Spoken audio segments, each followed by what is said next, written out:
All right, guys, it's time for another episode of me rating a horror movie, just how much violence is in it. I just came home from getting my hair done, as you can see here, and I feel incredible. So much better than I did previously. And I'm definitely going to make more of an effort to keep it up because when you look good, you feel good.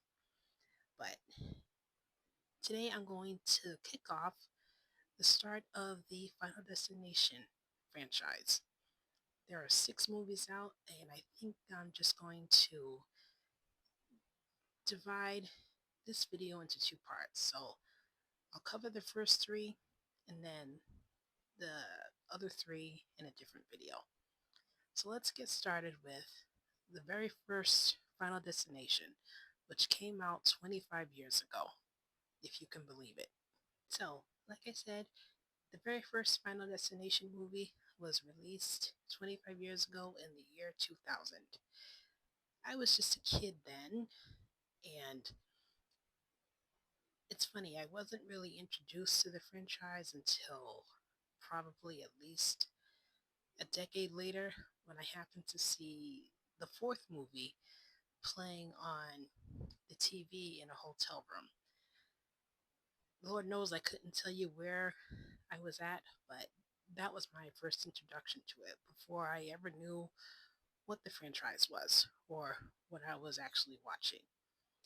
But this first movie kicked things off, so let's talk about it. The basic story is about this group of high school students who are taking a Flight 180 to be precise, to go to Paris for a school trip.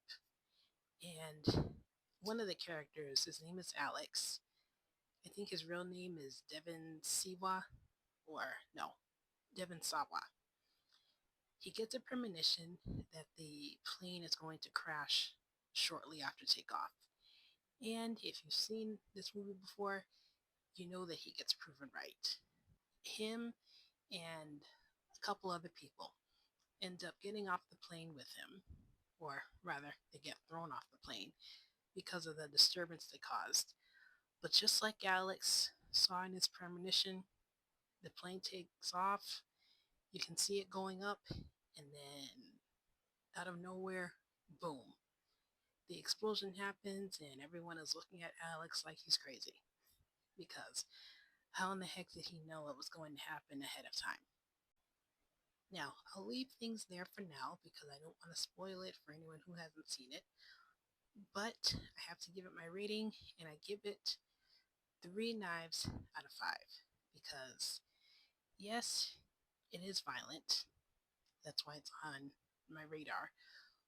But the violence that we get,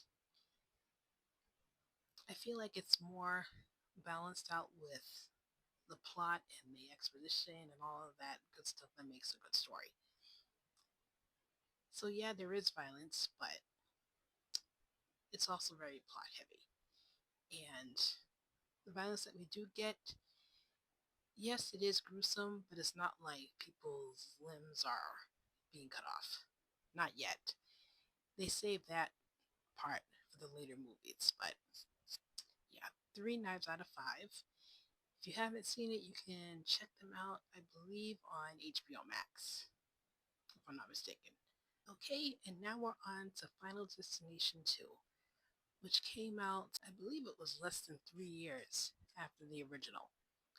But this one is about that infamous car crash scene on the highway that still traumatizes millennials to this day.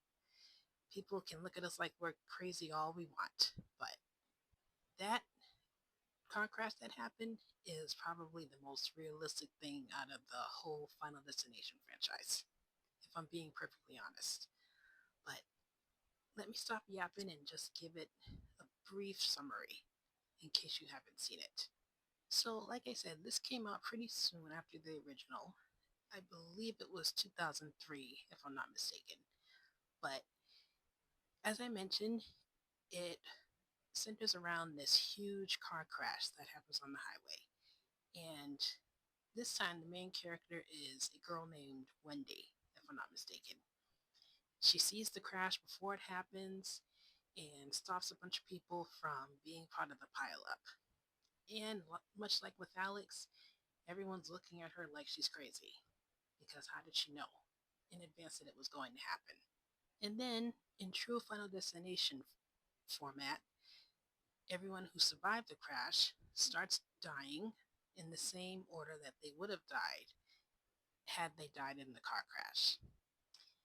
Again, I won't spoil anything else if you haven't seen it yet, but I'm going to give it my rating. And I give it, again, 3.5 knives out of 5. Only because this one, like I said, traumatized quite a few millennials, myself included.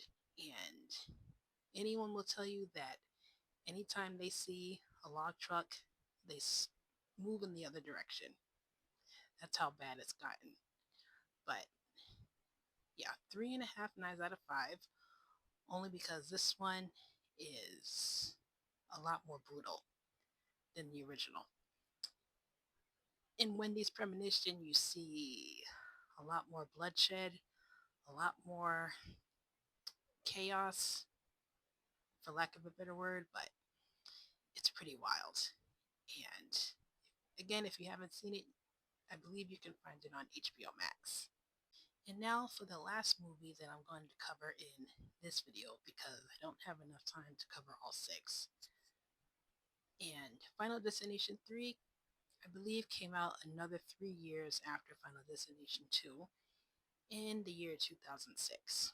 And it centers around this really awful roller coaster crash that claims I'm not sure how many lives, but much like the first 2 movies that came out before it, someone sees a premonition of this roller coaster crash happening, and they manage to save a few people. Unfortunately, the people who stayed on the roller coaster ended up perishing, and the survivors get picked off one by one in true Final Destination format. This is the movie that also has that infamous tanning bed scene. If you know, you know. But that's another Final Destination death that traumatized a lot of millennials, myself included. But it's all good because looking back on it now, it's honestly kind of campy, if I'm being perfectly honest. But I digress. Let's give it my rating, and I give it 4 knives out of 5.